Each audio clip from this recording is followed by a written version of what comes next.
본 방송에서 제공하는 투자 정보는 투자 판단에 대한 조언입니다. 방송에서 제공하는 주식의 가치, 가격 상승 및 하락에 대해서는 방송사에서 보장하지 않습니다. 안녕하십니까. 수익을 말하다 전문가 오민입니다. 오늘 시장 상당히 좋은 흐름 나와 주었습니다. 하지만 이번 주에 흐름 자체가 박스권 형태에 갇혀 있는 증시 흐름이었기 때문에 상당히 좀 어떤 시청자분들은 상당히 어려웠을 것이다라고 이제 좀 말씀을 드릴 수 있겠는데요.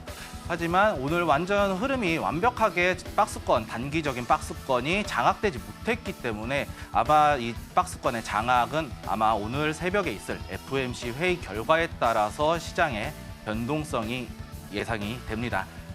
그리고 이번 주에 있는 엔비디아 실적에 따라서 국내 반도체주가 이 흐름이 상당히 좀 변동폭이 있을 것이다라고 예상이 되는데요. 특히 엔비디아 실적 중에서 AI와 관련된 이 AI 반도체 실적이 잘 나오게 된다라고 한다면 이 국내 반도체 테마 섹터의 이 주가들 상당히 좋은 흐름 보여줄 것으로 저는 이제 예상을 하고 있고요. 그렇기 때문에 이번 주에 아마 우리가 집중해야 될 부분은 반도체 섹터가 아닐까 그렇게 말씀드리도록 하겠습니다. 결국에는 이런 흐름에 따라서 우리가 시장에 대응을 하게 된다라면은 얼마든지 우리가 수익을 언제든지 말씀드릴 수 있다라고 말씀드리면서 시작하도록 하겠습니다. 먼저 지난 시간의 흐름을 한번 또 살펴보게 되면 어제 지난 시간에 대한 부분 다시 반복해서 복습하는 의미로 한번 살펴보게 되면요. 넓은 시야로 자산 시장을 바라보자라고 이제 제가 타이틀을 적어놨었는데 이 넓은 시야 과연 무엇이냐? 주식. 기본적으로 우리가 많이 투자하는 주식이 있거든요. 주식이 우리가 가장 많이 투자하는 자산이다. 그리고 그 외에 이제 안전하게 들어가는 채권, 달러, 금도 있겠죠. 금, 원자재 이런 시각들을 우리가 조금 더 넓게 바라보자라는 얘기거든요. 투자 상품 방안, 즉 이 투자 자산 간의 이 상관관계를 우리가 항상 추이를 지켜보면서 이 시장에 대응해야 된다. 라고 이제 말씀을 드릴 수 있겠고요. 결국에는 이 파생 상품뿐만 아니라 가상화폐까지 우리가 관심을 가져야 된다라고 이제 말씀을 드리도록 하겠습니다. 그리고 지난 시간에 있었던 내용 또 추가적으로 또 복습을 하자면요. 결국엔 이 돈의 흐름을 반드시 파악을 해야 된다는 얘기거든요. 이 돈의 흐름이 말 그대로 이게 추세다. 추세. 우리가 상승이냐 하락이냐에 대한 이 추세를 반드시 우리가 체크를 하면서 이 추세의 흐름, 이 파동 혹은 이제 이 하나의 파도라고 한다면 우리 서핑할 때 이 파도 얼마만큼 높은 파도를 타느냐, 재미있게 탈 수 있느냐, 결국 이 흐름을 파악해서 이 흐름이라는 추세라는 이 큰 파도를 우리가 타면서 즐길 수 있는 그런 매매를 해야 된다라는 부분 다시 한번 강조드릴 수 있겠고요. 이 큰 흐름 자체가 이 하나의 큰 파도다. 파도. 이 파도를 타면서 우리가 즐길 수 있는 투자를 할 수 있게 된다라는 얘기거든요. 결국에는 이 큰 흐름을 타야지만 우리가 수익을 볼 수 있다라는 얘기고요. 이 파도는 쉽게 꺾이지 않죠. 이 큰 파도일수록 꺾이지 않는다. 이 작은 파도는 이 해안선에 들어오기도 전에 벌써 파도가 소멸이 되지만 큰 파도들은 육지를 덮치고 나오고 나서 비로소 끝나듯이 결국엔 이 큰 파도, 돈이라는 흐름의 큰 파도를 타고 우리가 결국 이 큰 파도를 타게 된다면 우리는 언제나 수익을 낼 수 있다라고 말씀드리도록 하겠습니다. 그리고 이제 오늘 이제 시작할 내용은요. 오늘 시작할 내용은 바로 투자의 성공 법칙입니다. 투자의 성공 법칙 과연 무엇이 있을까요? 특히 우리가 이 성공한 투자가 과연 무엇이냐라는 얘기인데요. 성공한 투자가 투자의 성공. 한 가지 예를 한번 들어볼까요? SK 하이닉스 최근 엄청난 상승이 나왔거든요. SK 하이닉스 엄청난 상승이 나왔는데 이 SK 하이닉스 엄청난 상승이 나오기까지 10년이 걸렸던 사람이 있습니다. 10년. 근데 10년 동안 투자해서 두 배의 수익을 냈어요. 이게 과연 성공했던 투자라고 이제 말씀을 할 수 있을까요? 말을 할 수 있을까요? 저는 좀 아니라고 봅니다. 어쨌든 수익입니다. 두 배의 수익인데 수익은 언제나 옳죠. 이 수익은 언제나 오른데 이 10년이란 기간 동안 그동안 우리가 투자했던 그 기간 동안 이 자금이 묶여 있었다라는 얘기죠. 이 10년 동안 이 두 배가 뛰었을 동안 이 인플레이션, 물가 상승분을 한번 생각해 보셔야 될 텐데 우리 10년 전에 짜장면값 얼마입니까? 10년 전에 대략 3,000원, 3,000원 제가 10년 전이면 3,000원에서 4,000원. 4,000원이었어요. 비싼 데는 뭐 5,000원? 5,000원. 그런데 지금은 얼마입니까? 저희 동네 중국집은 보통 한 8,000원 정도 하는 것 같아요. 두 배의 물가가 올랐습니다. 결국 이 돈의 가치라는 게 희석이 되면서 돈이 풀리면서 돈의 가치가, 값어치가 떨어졌다는 얘기거든요. 이걸 감안했을 때 물가 상승분을 고려를 한다면 두 배라는 수익이 10년 동안 두 배라는 수익, 어떻게 보면 이 100%라는 수익이 커 보일 수 있겠지만 결국 우리가 돈의 가치의 변화를 따졌을 때는 이게 성공한 투자가 아니라는 얘기입니다. 결국에는. 그렇기 때문에 우리가 성공한 투자를 진행을 하려면 어떤 투자를 해야 하느냐에 대한 부분 오늘 설명드리도록 할 텐데요. 한번 살펴보도록 하겠습니다. 먼저 투자의 성공 법칙, 바로 원칙과 기준에 의한 투자입니다. 원칙과 이 원칙 그리고 이 기준. 이게 무엇이냐, 과연? 이게 과연 무엇일까요? 원칙과 기준. 처음 이제 투자를 시작할 때 원칙과 기준에 의해서 투자를 해라라고 이제 말을 하게 되는데 이 기준이라는 게 상당히 어렵거든요. 왜 어려울까요? 모르니까 어려운 거예요. 모르니까. 아는 게 없으니까. 내가 투자에 대한 기본에 대한 이런 어떠한 지식이 없으니까 이 기준을 잡지 못하는 거예요. 이 기준을. 원칙이라는 걸 세울 수도 없겠죠. 당연히. 그렇기 때문에 이 원칙과 기준 어려운 거예요. 저도 처음 주식 시작하면서 이 원칙과 기준 상당히 어려웠습니다. 왜? 기준이 안 잡혀 있으니까. 없잖아요. 오늘 제가 이 부분 저만의 기준, 원칙 확실하게 짚고 넘어가도록 하겠습니다. 이 원칙과 기준. 왜 어려운지는 없기 때문에, 우리가 사전 지식이 없기 때문이다. 저도 개인 투자할 때는 물론 이 원칙과 기준이 모르니까 이게 무슨 소리야? 나는 몰라. 그냥 투자하다 보면 되는 거지. 이렇게 되는 거예요. 그렇기 때문에 이 원칙과 기준 오늘 한번 살펴보도록 하겠습니다. 제가 사용하는 기준과 원칙이거든요. 근데 한번 보도록 하겠습니다. 기준은 과연 무엇일까요? 우리가 투자할 때 반드시 지켜야 돼요. 반드시. 이 반드시가 중요한 거거든요. 이 반드시. 어떤 일이 있어도 우리는 이 원칙을 벗어나면 안 된다. 원칙을 벗어나게 되면 얼마든지 뇌동의 길로 빠져들 수 있다. 뇌동. 이 뇌동이 얼마나 무서운 거냐면은 이게 매수 매도에 대한 것만 뇌동이 아니라는 거죠. 홀딩에 대한 관점도 뇌동이라는 겁니다. 결국에는. 왜? 우리가 기준이 없기 때문에 어떻게 할지 몰라서 버티고 있는 거예요. 그냥. 고통스럽게. 그렇기 때문에 우리는 반드시 이 기준을 세워야 된다라는 얘기예요. 이 기준. 근데 이 기준이라는 것 자체가 투자 관점에 대해 또 다릅니다. 이게 달라요. 왜 다르냐? 우리 시청자분들 생각해 보세요. 사람마다 성격이 다르고 심지어는 가족들끼리도 성격이 다릅니다. 그리고 생김새도 다르죠. 이 각각 개개인이 다르듯이 우리의 투자 성향도 다르기 때문에 이 원칙과 기준이 다르다는 얘기입니다. 한 가지로 예를 들어보자면 젊은 친구들 MBTI 요즘 되게 아직까지도 MBTI가 되게 유행하잖아요. MBTI 되게 유행인데 이게 가지수가 16가지가 돼요. 16가지. 최소한 이 MBTI도 16가지의 이 개성이 있는데 성질이 성격이라는 게 있는데 이 개인 투자자는 어쨌든 이게 개인의 관점에 대한 투자에 대한 관점은 더 많을 수밖에 없다라는 얘기죠. 이 16개의 기질로 나눠놓은 MBTI보다 더 많은 게 개인의 관점이다. 그렇기 때문에 이 개개인의 투자 관점에 따라 다르다는 얘기예요. 결국에는. 그러면은 우리가 이 기준이라는 게 어떻게 세워야 하느냐인데 결국에는 이 기준은 이 경험에서 나옵니다. 경험. 이 경험 어떤 경험이냐? 우리가 수익을 냈다. 수익을 내면 수익을 냈으면 이 수익에 대한 경험이 있습니다. 수익에 대한 경험이 있고 손실이면 또 손실에 대한 경험이 있어요. 손실에 대한 경험이 있어요. 이 경험들이 쌓이면서 이거에 대한 경험치가 쌓이면서 우리가 레벨업을 하게 되는 거거든요. 레벨업이.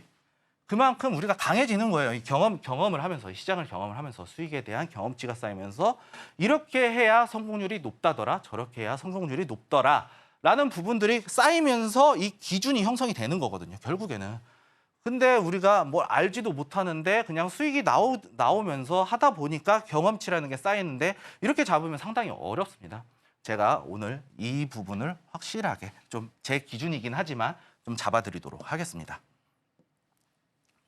한번 보실까요? 제가 이제 종목을 선별하는 기준인데요. 바로 시총 1,000억이에요. 시총 1,000억. 1,000억 이하는 저는 건드리지 않습니다. 왜? 너무 가벼워요. 가볍다. 얘가 너무 가볍다. 이 가볍다라는 뜻은 매수의 기회도 주지 않을 수도 있지만 매도에 대한 기회도 주지 않을 수 있다. 흔히 말하는 이제 피레침이라고 하는데 이렇게 달리는 게 있어요. 양봉인데 이렇게 달리는 게 있어요. 길게. 우리가 여기서 들어갔는데 여기서 팔질 못하고 다시 여기서 팔게 되는 거예요, 결국엔. 이게 너무 가볍기 때문에 이러는 경우가 많이 생기거든요. 한 번에 물량이 쫙 들어왔다가 한 번에 쫙 빠집니다. 그러니까 1분 사이에 이렇게 들어왔다가 이렇게 올라갔다가 이렇게 빠지는 거예요. 그럼 우리가 이거를 과연 매수와 매도를 잡을 수 있을까요? 설령 운 좋게 매수가 됐다 하더라도 매도에 대한 타점이 상당히 어려울 수 있고 여기서 잡아 들어갔을 때 행여 또 시장가로 주문 체결하시는 분들도 계실 텐데 여기서 잡았다고 쳐요. 시장가인데 갑자기 올라가요. 그럼 우리는 여기서 체결되는 거거든요. 시장가에서는 이렇게 체결이 될 수가 있어요. 그렇기 때문에 상당히 어렵다. 우리가 매수 매도가 대해서 상당히 어렵다라는 얘기고 그리고 두 번째로는 3개년 연속 적자 기업은 저는 피합니다. 왜냐? 4년 연속 적자일 때 4년 연속 적자일 때 과연 우리가 결국에는 이거는 4년 연속 적자일 경우에는 실질 심사 대상이에요. 상장 유지가 될 수 있을지 안 될지 상장에 대한 이 기업이 상장을 할 수 있냐 없냐에 대한 실질 심사 대상이거든요. 결국에는 이게 4년 연속 적자일 경우에 관리 종목으로 지정이 될 수가 있어요. 관리 종목이 뭐예요? 사업 운영이 안 되니까 상장 폐지 이전까지 매각을 하든 뭐 유예 기간을 주는 거예요. 이때 관리 종목이 된다라고 하면은 주가는 폭락을 하게 돼 있어요. 엄청난 폭락을 해요. 뭐 제가 이제 이따가 가져올 차트 자료에 보면은 정지 종목도 좀 있거든요. 정지 종목을 좀 갖고 와봤는데 왜 이런 종목을 피해야 되냐? 적자인 경우에 엄청나게 나올 수도 있고 그리고 세 번째로는 증거금 100% 종목. 증백이라고 하거든요. 이 증백 상당히 위험한 종목입니다. 왜냐? 어떻게 보면은 신용거래라는 게 있거든요. 신용거래. 우리가 일종의 증거금만 내고 주식을 매수하는데 이런 종목 같은 경우에는 이 주식에 대한 금액을 100% 우리가 지불해야 되는 거예요. 그렇기 때문에 증거금이 100%라는 얘기거든요. 이 증거금 100% 결국에는 실적이 좋지 않거나 결국엔 실적이거든요. 이 실적이 좋지 않거나 뭐 주식 이제 뭐라고 그래야 되냐 실적이 너무 작아요. 영업이익이 너무 작기 때문에 우리가 이 주식을 담보로 증권사에서 담보를 잡지 않겠다라는 얘기거든요. 결국에는 증권사에서 그렇기 때문에 상당히 좀 위험할 수 있는 종목이다. 특히 3월 달에 뭐가 있습니까? 상패 시즌 있잖아요. 상패 시즌. 물론 신용 거래가 가능한 종목들에서도 상패 시즌에 좀 내려오는 경우가 있는데 엄청난 뭐 이슈라든가 하지만 증거금 100%에서 나올 이 증백 종목에서 나올 상패 시즌에서 이 증거금 100%가 상당히 위험할 수 있다는 얘기거든요. 실적 시즌 우리가 실적 계산하다가 자리 잡고 하다 보면 사실 이게 이 증백 종목이 잘 안 잡혀요. 어떻게 보면. 그렇기 때문에 상당히 위험할 수 있다. 특히 3월 달 상패 시즌만큼은 반드시 피하고 웬만하면 가급적 피한다. 이 가급적 피한다라는 말은 실적이 턴어라운드가 될 때가 있거나 아니면 레인보우 로보틱스, 예를 들면 레인보우 로보틱스, 삼성전자에서 지분이 들어왔거든요. 지분 인수가 들어오면서 투자금이 발생을 하면서 기대감에 엄청난 상승을 했죠. 이런 경우에는 들어갈 수 있지만 웬만하면 가급적 피한다. 가급적 피하는 게 답이다. 왜냐? 3월 달에 상패 시즌을 대비해서 우리의 이 리스크 관리를 위해서라도 우리가 반드시 증거금 100%는 피해야 한다라고 말씀드리도록 하겠습니다. 그리고 다음은 신고가, 신저가 종목은 반드시 진입하지 않는다. 진입하지 않는다. 신고가, 신저가 종목은 신고가, 신저가 종목은 진입하지 않는다. 왜냐? 신고가는 말 그대로 고점이에요. 고점 신호예요. 고점. 이게 특히 역사적 신고가일 경우에는 엄청난 고점 신호라는 얘기죠. 이때 이동평균선을 보시게 되면 5일선 이렇게 다 벌어져 있어요. 이렇게 이격도가 되게 위험하다는 얘기거든요. 이게 바로 고점 신호예요. 이렇게 이격도가 벌어졌을 때 이게 고점 신호다. 상당히 고급 스킬 제가 지금 올려드리는 겁니다. 이동평균선이 고점이 신고가를 찍었는데 이동평균선이 정배열 상태에서 정배열이 중요하거든요. 정배열. 이 부분은 추후에 기술적 분석을 진행하면서 또 설명을 드릴 부분인데 미리 하나 풀자면 정배열에서 이동평균선이 이렇게 고점에서 고점 신고가 플러스 정배열에서 이격도가 이렇게 벌어진 애들은 고점 신호다. 그렇기 때문에 하락이 있을 수 있다. 그렇기 때문에 진입하지 않는다. 신고가, 고가거든요. 고점 신호다. 얘는 조심해라. 이거거든요. 그리고 신저가 말 그대로 우리 신저가 주가 이렇게 내려오죠. 이렇게 내려오죠. 그리고 여기서 신저가를 찍었어요. 이때 반등 살짝 나왔다고 우리가 들어갈까요? 들어가시는 분 있을 겁니다. 야수의 심장을 가지신 분은 들어갈 겁니다. 하지만 저는 들어가지 않습니다. 왜냐? 신저가 말 그대로 추가적으로 여기서도 빠질 때 파동을 그리면서 나오거든요. 올라갔다 내려갔다. 올라갔다 내려갔다 하면서 주가는 흐름을 만들어요. 이렇게 올라가면서 내려갔다. 올라갔다 내려갔다. 결국에는 올라갔다 내려오는데 요쯤에서 여기서 우리가 익절에 대한 관점이 있으면 여기서 분명히 잡아 들어갈 수 있어요. 하지만 저는 들어가지 않는다. 확실하게 추세 끝나야 된다. 이렇게 끝나고 최소한 잡고 나서 여기 눌렸을 때 이후에 박스권이 나오면 저는 들어가는 편인데 결국에는 이 신저가 항목은 여기서 반등 나왔다가 다시 또 뺄 수도 있다는 거예요. 지난 시간에도 영화 얘기를 좀 말씀을 드렸을 텐데 이번에는 작전이거든요. 작전에 보면요. 이 설거지 하시는 분이 나와요. 어떤 허름한 그 건물에서 그분이 이런 얘기를 하죠. 그분이 이런 얘기를 합니다. 바닥인 줄 알고 산 사람들 다 죽었다. 바닥인 줄 알았는데 지하실이 있는 겁니다. 지하실. 이게 바닥이라고 신저가 나오면서 반등 나왔다고 여기가 바닥이다 하지 말라는 겁니다. 바닥 밑에 지하실 있어요. 지하실 없을까요? 이거 조심하셔야 됩니다. 그렇기 때문에 저는 진입하지 않습니다. 물론 이것도 리스크 관리죠. 리스크. 결국에는 저는 리스크를 그렇게 선호하는 타입은 아니기 때문에 안정적으로 조금 꾸준히 끌고 가는 그런 매매를 좀 좋아하거든요. 그렇기 때문에 리스크, 물론 투자에 대한 리스크는 분명히 존재하지만 이 리스크를 최소화시키자라는 겁니다. 결국에는. 이 리스크 때문에 진입하지 않는다. 그리고 신규 상장주 반드시 단타로만 접근합니다. 단타로만. 신규 상장주. 왜 신규 상장주는 단타로만 접근하느냐라는 건데요. 왜 그럴까요? 데이터가 모자라요.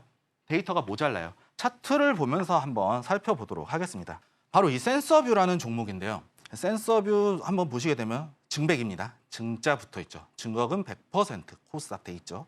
그리고 시총이 774억이에요. 제가 들어가지 않는 종목이죠. 벌써 두 가지에 부합을 합니다.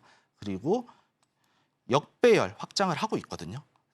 잠시 후에 얘기할 거지만 역배열이 확장을 하고 있어요. 제가 보지 않는 종목 중에 하나인데 결국에는 신규 상장주 지금 짧아요. 대응하기가. 근데 그러면은 신규 상장하고 나서 우리가 이 차트에서 우리가 과연 대응할 수 있을까요?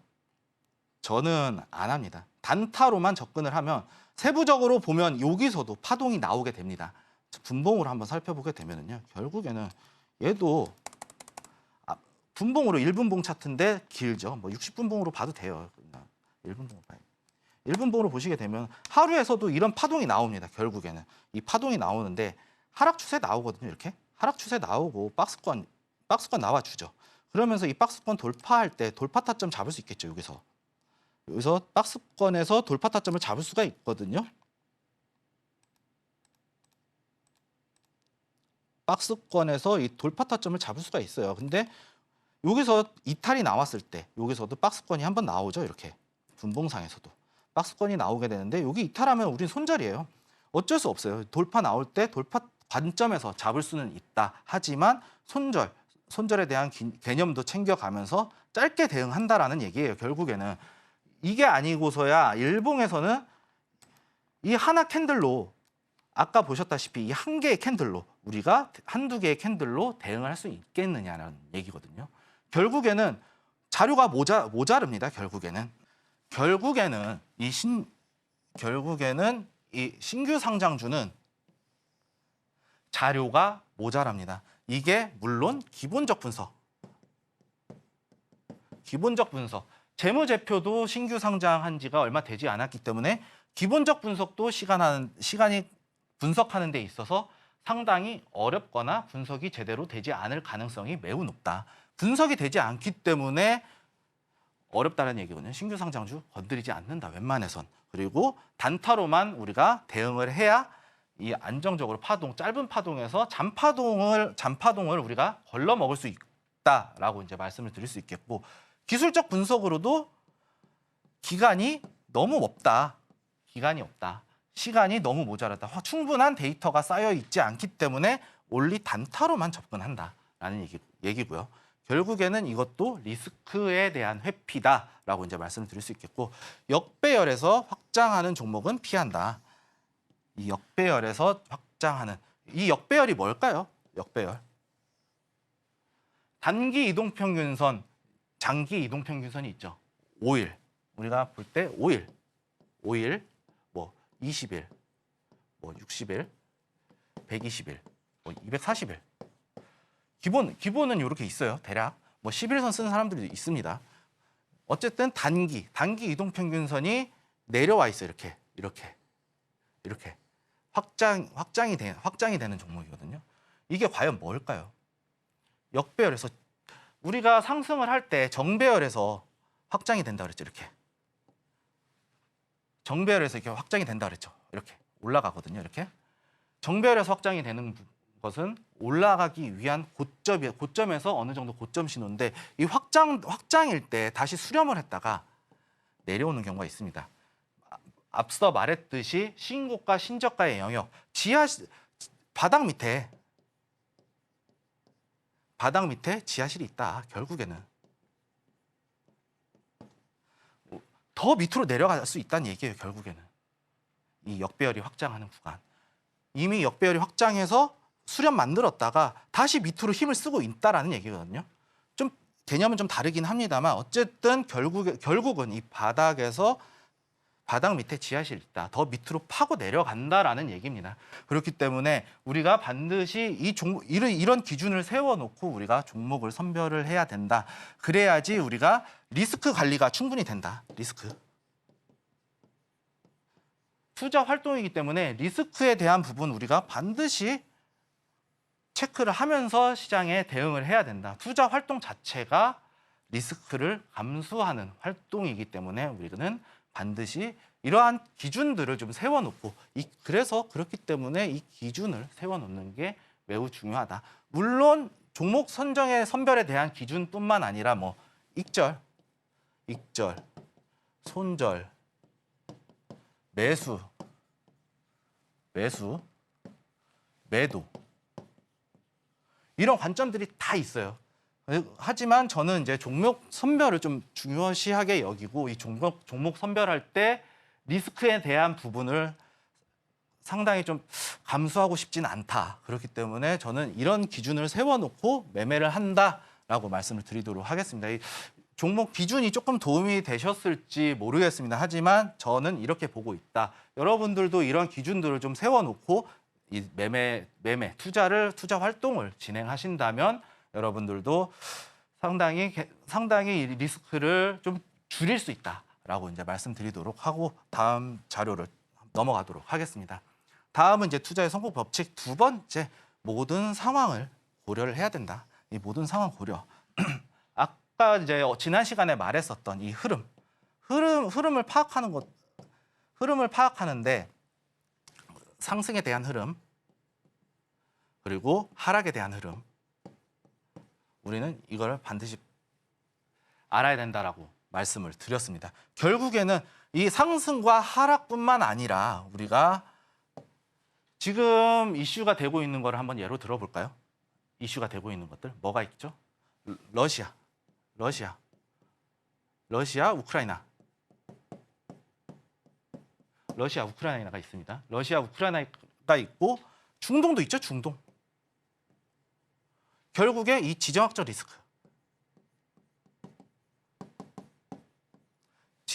리스크가 있다는 얘기예요. 지정학적 리스크. 그리고 또 뭐가 있을까요? 우리가 고려해야 될 거. 인플레이션 있죠, 인플레이션. 이 인플레이션 때문에 재작년에 파월 의장이 나는 시장의 약간의 충격을 원한다. 그러면서 일제히 지수가 빠졌죠, 이렇게.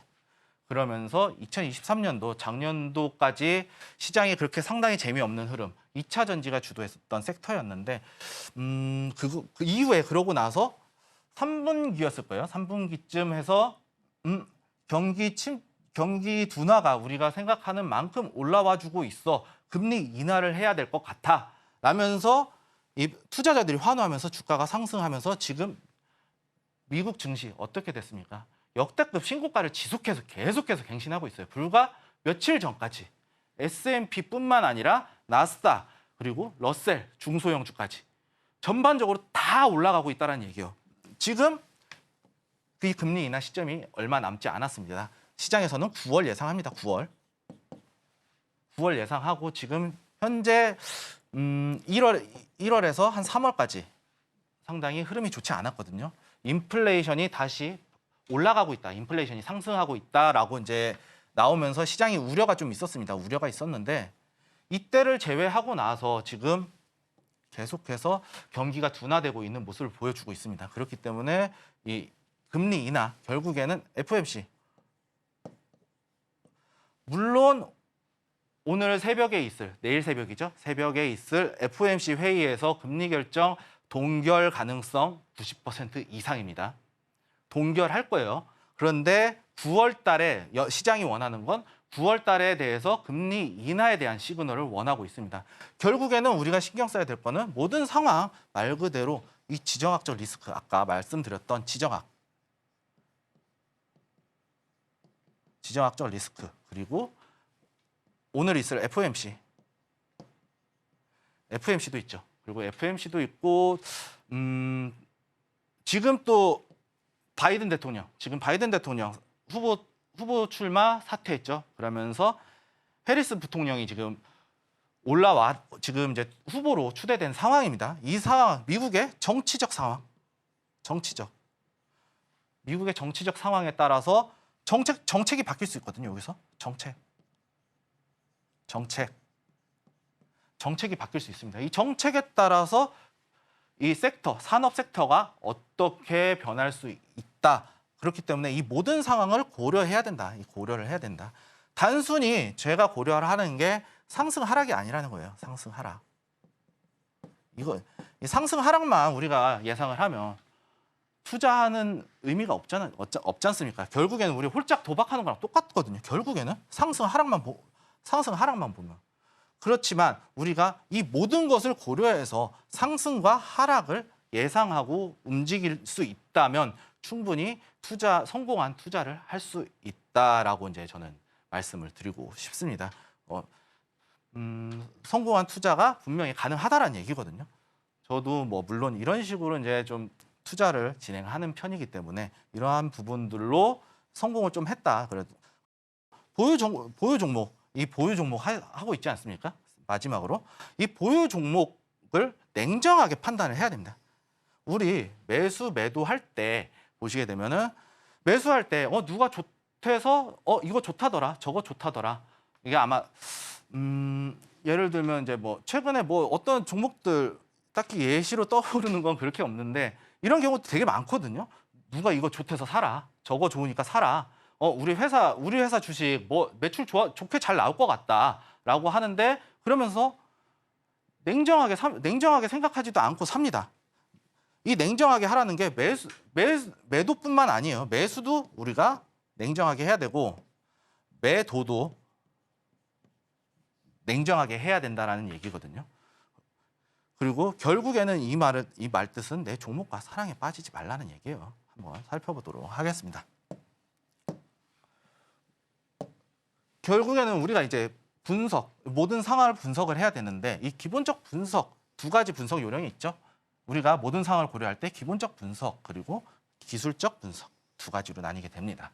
그리고 이 기업이 가진 내재 가치의 분석을 하는 거예요. 우리가 예를 들면은 이제 잠시 후에 예를 들어 드리도록 할 텐데 결국에는 이 기업이 앞으로 미래에 대해서 어떤 가치를 가지게 되느냐라는 거에 이제 집중을 해서 분석하는 게 기본적 분석. 그리고 시장에서 거래되는 가격을 분석하는 거예요. 가격. 시장에서 거래되는 현재 얼마인데 과거에는 얘가 얼마였다. 그런데 지금 추세가 흐름이 바뀌었다라면서 이 가격적인 분석을 하는 게 바로 기술적 분석이고 결국엔 얘는 차트 분석이에요. 차트 분석. 이 차트 분석의 장단점도 한번 설명해 드리도록 하겠습니다.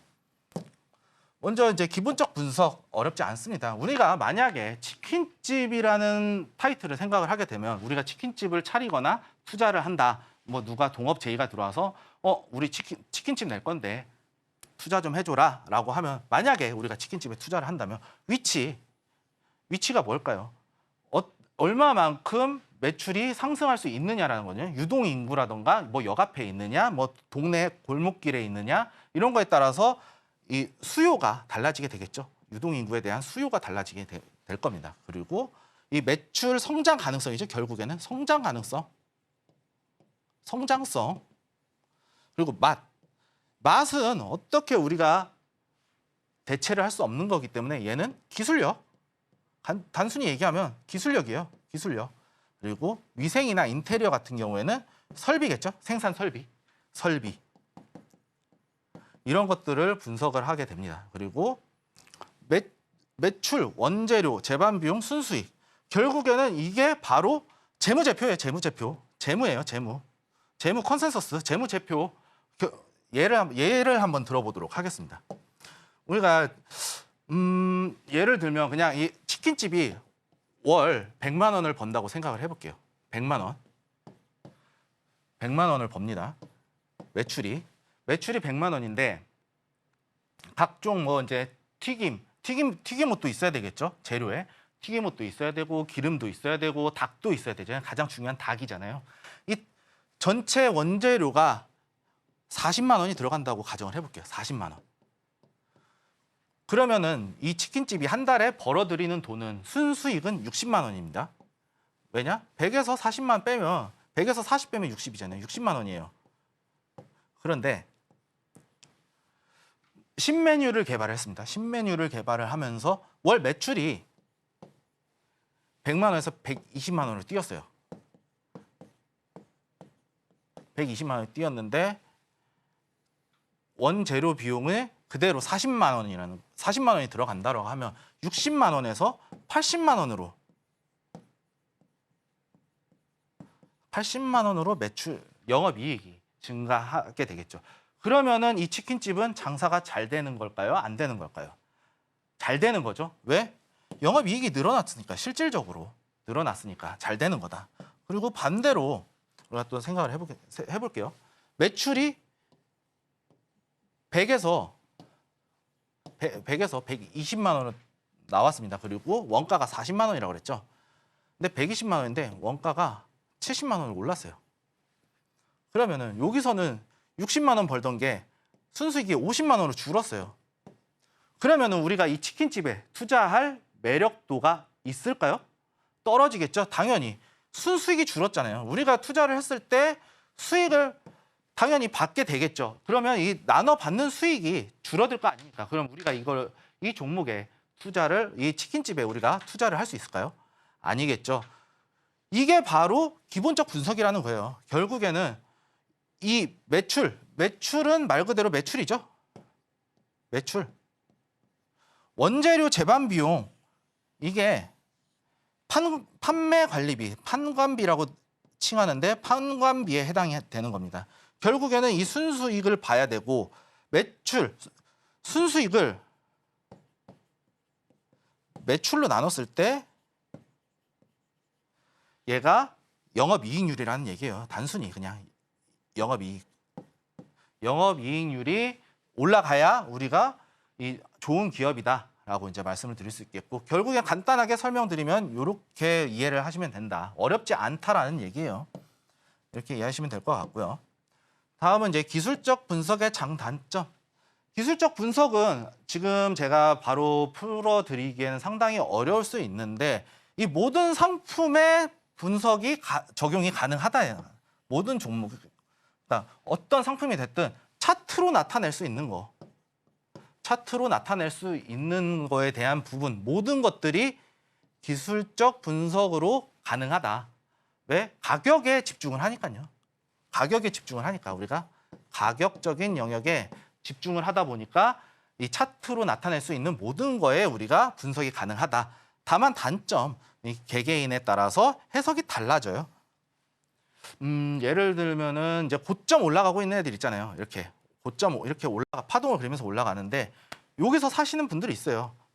여기서 오늘의 고점은 내일의 저점이다. 오늘 고점은 내일 저점이야. 그러면서 가자 외쳐요. 가자 하면서 돌격하는 거예요. 이런 분들도 있을 것일 테고, 우리가 고점에서 올라왔을 때 여기서 떨어졌어. 올라갈지언정 나는 여기서 수익을 챙길 거야. 안정적으로. 오늘의 고점은 오늘의 고점은 내일의 고점일 수도 있다. 그렇기 때문에 여기서 개개인의 관점에 따라서 해석이 달라지는 게 단점입니다. 결국에는 이 기술적 분석을 하기 위해서라도 본인만의 기술적 분석에 대한 기준이 있어야 된다는 얘기예요. 결국에는.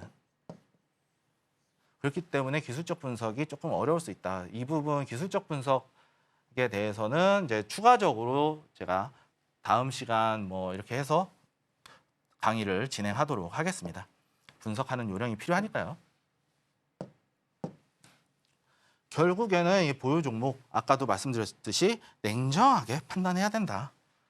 보유 종목 냉정하게 판단해야 된다. 이 냉정이라는 것은 아까 말씀드렸던 대로 정말로 매수, 매도, 그리고 손절, 익절에 대한 부분까지, 이런 부분까지 반드시 냉정하게, 남의 말 믿고 사지 말라는 얘기예요. 남의 말 믿고 살지 말라.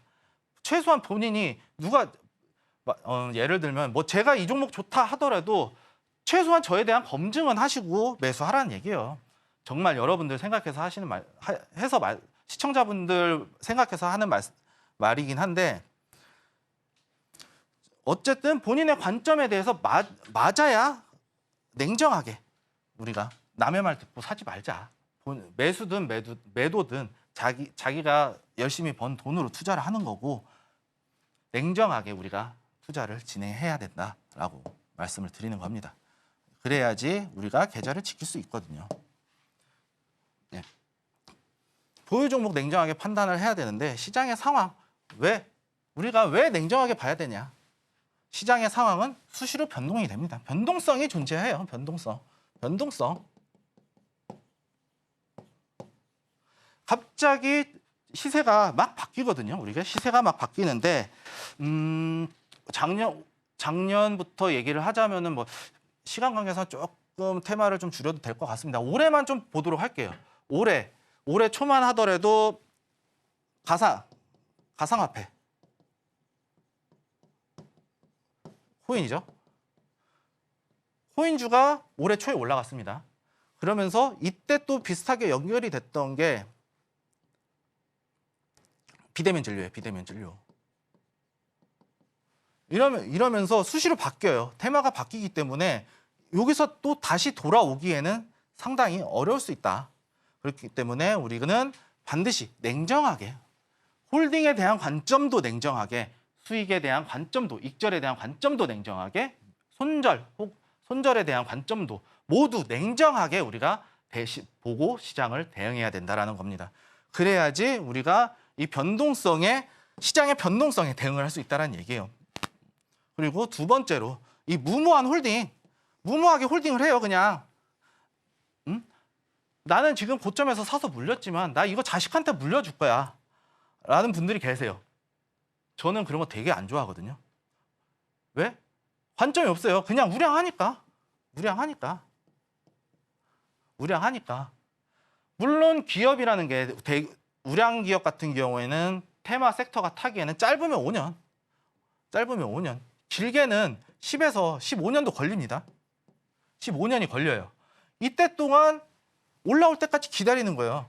기다리는 동안 우리는 이 기회비용이라는 걸 놓치게 되거든요. 이 기회비용이 뭐냐? 우리가 아까 말씀드렸던 대로 이 가상화폐 코인이죠. 코인 타고 비대면 진료 타고 그다음에 뭐가 탔습니까? 비대면 진료 타고 AI 탔죠. AI 반도체 탔어요. 반도체 타고 그리고 구리 방산 지금은 우크라이나 그리고 의료용 대마 지난주에 제가 말씀드렸던 오성 첨단 소재나 SY 같은 이런 테마로 옮겨 탔어요. 그럼 우리가 이거 갈아탈 수 있는 기회를 상실하는 겁니다. 놓치는 겁니다. 물려 있음으로 인해서 더 많은 수익을 낼 수 있는 기회를 놓치는 거예요. 우리가 수익에 대한 기회를. 그렇기 때문에 우리는 이 계좌를 지킬 수 있는 방법이 냉정하게 봐야 된다. 어떠한 관점에서든 냉정하게 봐야 된다. 그래야만 우리가 수익을 지킬 수 있다라고 말씀을 드리도록 하겠습니다.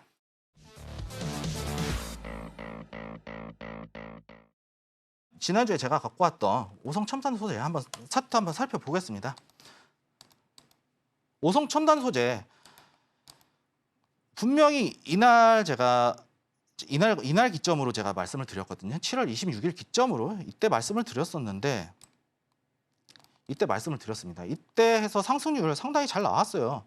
이때 못 들어갔을 겁니다, 사람들. 근데 15% 이상 나왔어요, 지금. 이틀 만에, 2, 3일 만에 지금 15% 넘는 상승률을 보여줬고요. 제가 왜 이거를 집중해서 봤느냐. 이때 자금 들어왔거든요. 이때 자금 들어왔다.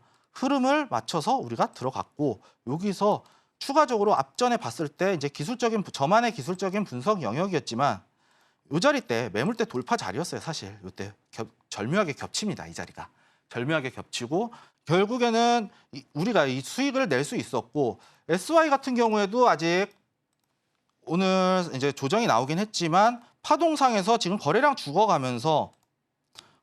있거든요. 이렇게 거래량 죽어가면서 파동상으로도 분명히 자금 들어온 흔적이 보이거든요. 이렇게 자금 흔적 들어오면서 박스권을 아직 유지하고 있다. 박스권 상단 부분을 지지하고 있고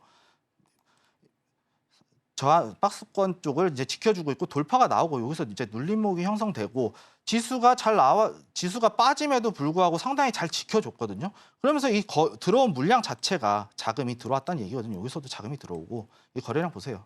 자금 들어왔잖아요. 자금 들어오고 여기서도 자금 들어오면서 길게 한번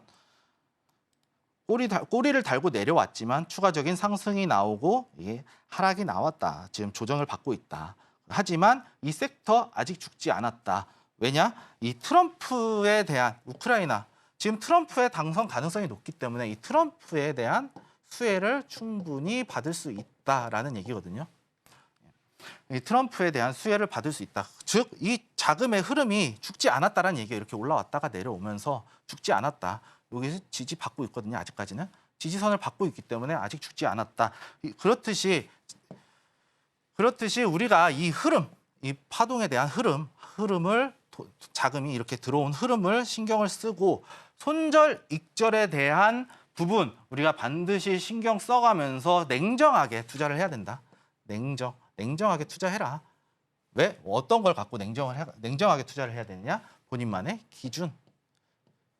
오늘 그 기준에 대한 부분 제가 조금 설명해 드렸는데 이 기준, 제가 말씀드린 기준이 이 시청자분들께 상당히 도움이 됐으면 합니다. 이러한 부분들에 있어서 우리가 제가 말했던 것만 충분히 지켜가면서 매매를 하면 얼마든지 우리가 이 프로그램의 취지에 맞게 수익을 말할 수 있고, 이 수익이 제가 언급해 드린 종목들의 수익이 제가 자랑하기 위한 수익이 아닌 이 시청자분들의 수익이었으면 좋겠다라고 말씀을 드리면서 오늘 마치도록 하겠습니다. 끝까지 시청해 주셔서 감사합니다.